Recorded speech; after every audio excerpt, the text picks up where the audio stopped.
about mango. Mango is the national fruit of India, and it is also called the king of fruits. Mango is a juicy fruit. It is a very sweet, pulpy and tasty fruit. Mango is a seasonal fruit. It comes in summer season.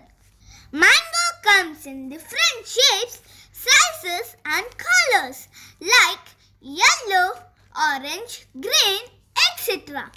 Mango has vitamin A, C and D. Mango is full of potassium and minerals. Raw mangoes are sour in taste.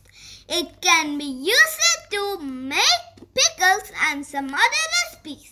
Ripe mangoes are used to make juices, shakes, jams, ice creams, cakes, etc.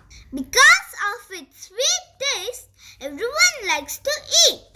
There are a lot of mango orchards in our country. Thank you for watching this video. Please like, share and subscribe to my channel for more videos. Bye. Have a nice day.